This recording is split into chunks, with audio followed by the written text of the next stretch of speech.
पाकिस्तान बढ़न तो लैके अज तक कराची दी हिंदू दियां जुगियां जड़ियां जलियां हिंदुआं दियां जुगियां जलियां सब तो पहले उत्थे लब्बैक वाले जाके हिंदुआं नूं रोटी पानी दित्ती। तुसी साडे नां ते पूरी दुनिया ते इस्लाम नूं तुसी बदनाम करदे हो। ये मजहबी लोग अकलीतों को रहने नहीं देते। अकलीतां नूं तां तुसी मकान बना के देने सन, खजाने तुहाडे कोल सन, साडे कोल तां नहीं सन। 72 साल तुसी हिंदुआं नूं उत्थे जनाब झोपड़ियां विच रखिया, 72 साल तुसी अकलीतां दे नां ते इस्लाम नूं बदनाम कीता। आज भी तुसी सानू दुनिया दे बदनाम इसे नां ते करदे हो कि जी ये मौलवियों से अकलीतों को बड़ा डर है। अकलीतां वालियां नूं मैं दस देना चाहता, क़यामत तक तुहानू साडे कोल कोई डर नहीं होना चाहिए।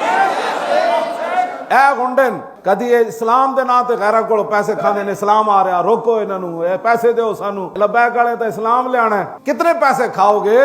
इस्लाम ना 72 साल है कुछ कर रहे हो अकलीतां दे नां ते जी मौलवी अकलीतों के फिर उन्हां दे फिल्मां बनवांदे हो कि जनाब जे मैं लावां गुस्ताखी दा नारा, ये फिल्मां तमाशा जिंदगी कहते कहते मैं गुस्ताखी दा नारा लावां, कोई मुसलमान एक गल कर सकदा? क़यामत तक कोई मुसलमान सोच भी नहीं सकता कि मैं हुजूर दे ऐस ना होते कि हुजूर तक किसी गुस्ताख बना के मैं मफाद उठाऊं। अगर किसी कीता तो मेरे को लियाओ। झूठ मार रहे हो सारियां गल्लां, 295 दा दर्द कुफर नूं है ते तुहानू भी दर्द है। ਇਹ ਹੁਣ ਗੱਲਾਂ ਨਹੀਂ ਮਿਲਣੀਆਂ। ਲਬੈਕ ਦੇ ਨਾਰੇ ਨੇ ਤੁਹਾਨੂੰ ਕਰ ਦਿੱਤਾ ਨੰਗਾ।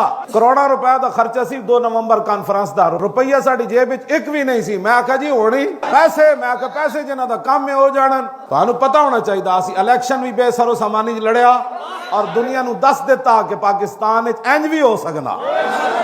ਇਹ ਹਜ਼ਮ ਤੁਹਾਨੂੰ ਨਹੀਂ, ਉੱਤੋਂ ਲੈ ਕੇ ਥੱਲੇ ਤੱਕ ਸਾਰਿਆਂ ਨੂੰ ਵੀ ਦਜ਼ਮੀ ਹੋ ਗਈ। ਇਹ ਤੇ ਹੋਣੀ, ਇਹ ਤੇ ਜਨਾਬ ਅਬੂ ਜਾਲ ਦੀ ਰੂਹ ਨੇ ਉੱਥੇ ਫਰਿਆਦ ਕੀਤੀ, साहिरो अंदर कलाम साहिरी अस्त।